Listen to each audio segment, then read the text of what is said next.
Удивительно, насколько талантливые бизнесмены родственники Айсена Николаева.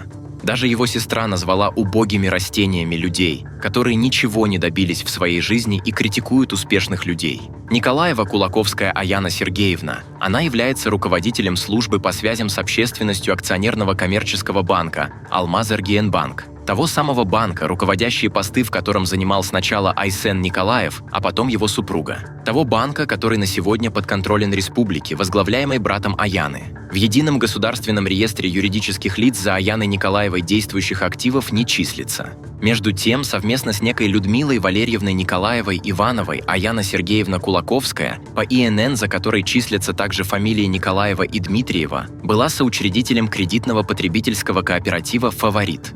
Он существовал с 2005 по 2010 год. За Аяной Николаевой в реестре также числится закрытое ИП с основным видом деятельности – сдача в найм собственного нежилого недвижимого имущества. Работала в 2009-2013 годах. А также в 2008-2011 годах за Аяной, тогда еще носящей фамилию Кулаковская, числилась ООО «Гаджет». Если судить по коду экономической деятельности, то компания занималась производством облучающего и электротерапевтического оборудования, применяемого в медицинских целях. В то же время выписка из Единого государственного реестра юридических лиц содержит указание, что основным видом работы было производство изделий из бетона, гипса и цемента. За ней же числилось участие в создании кредитного кооператива «Взаимопомощь», работавшего в 2004-2011 годах. Но большее восхищение вызывает Дарья Николаевна Санникова, теща главы Республики Саха-Якутия Айсена Сергеевича Николаева. По образованию педагог, долгие годы работала в системе образования и социальных учреждений. До начала 2000-х ее имя не фигурировало ни в крупном бизнесе, ни в коммерческих реестрах. Ситуация изменилась в период, когда Айсен Николаев стал занимать ключевые посты в финансово-экономическом блоке республиканской власти и руководстве АКБ «Алмаз-Эргиенбанк». Начиная с этого времени фамилия Санниковой регулярно появляется в Едином государственном реестре юридических лиц. Она становится учредителем и соучредителем не менее 12 коммерческих организаций, впоследствии ликвидированных. Компании создавались, работали ограниченный срок, затем закрывались без банкротства, а их функции и активы переходили в новые юридические лица. В документах почти всегда повторяется один и тот же круг фамилий: Санниковы, Николаевы, Кулаковские, Осиповы, Мироновы, Новиковы. Не единичные совпадения, а устойчивая модель. Фирмы регистрировались по одним и тем же адресам, прежде всего город Якутск, улица Кирова, 18. Менялись названия, директора, иногда доли, но учредительный костяк сохранялся. Одни и те же люди поочередно становились соучредителями, руководителями, доверенными лицами. Формально разные юридические лица, а фактически одна и та же семейно-чиновничья среда. Наиболее устойчивым активом в этой системе стала ООО «Фаном Синема», владелец и оператор кинотеатра «Синема Центр». Дарье Санниковой принадлежит 25% доли компании.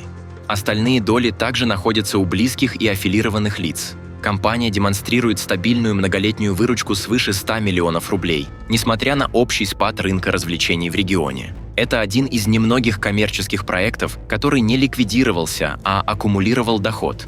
Параллельно Санникова участвовала в компаниях, связанных с государственными закупками. Через аффилированные структуры, в том числе ООО «Ленотранссервис», фирмы, где фигурирует она, либо тот же круг лиц, получали госконтракты на сотни миллионов рублей. Общий объем только по одной группе компаний превышал 600 миллионов рублей. Контракты заключались с государственными и муниципальными заказчиками Республики Саха-Якутия. Характерная деталь: после освоения контрактов компании либо ликвидировались, либо сменяли учредителей. При этом люди оставались теми же – Осиповы, Новиковы, Мироновы и родственники Николаевых. Номинальная смена собственников не означала фактического выхода из бизнеса. Это позволяло обнулять историю фирмы, выводить ее из-под возможных претензий и продолжать работу под новым юридическим лицом. Дарья Санникова в этих схемах выступала неформальной фигурой. Она являлась именно учредителем, обладала долями, получала прибыль и участвовала в корпоративных решениях. В ряде компаний она одновременно фигурировала с супругой Айсена Николаева, его сестрой и близкими лицами к руководству АКБ «Алмаз-Эргиенбанк». Связь бизнеса с властью в таких условиях очевидна даже без прямых доказательств давления или указаний. Особенность Якутии – ее размер. Здесь невозможно годами вести бизнес с оборотами в сотни миллионов рублей, получать госконтракты, кредиты и доступ к инфраструктуре, не находясь в защищенном кругу. Тем более, если фамилии одни и те же, а должности ключевые. В таких условиях разговор о частной инициативе выглядит насмешкой. Именно поэтому при разговоре о будущем Якутии вопрос люстрации неизбежно упрется не только в должности, но и в родственные бизнес-цепочки, где власть и деньги годами ходили по кругу.